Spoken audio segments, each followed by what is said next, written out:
Армысыз, құрметті көрермен. 1920 жылы 26 тамызда Астанасы Орынбор қаласында Қырғыз автономиялық кеңестік социалистік республикасы құрылып, ең бірінші сынағы ашаршылық болды.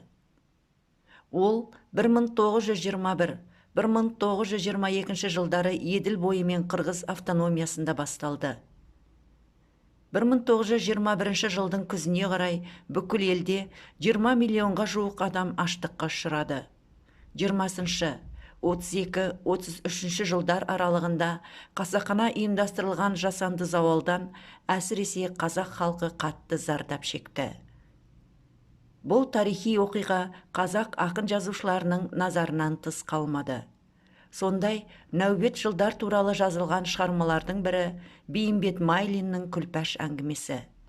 Шығарманың толық нұсқасын YouTube арнасынан көре аласыздар.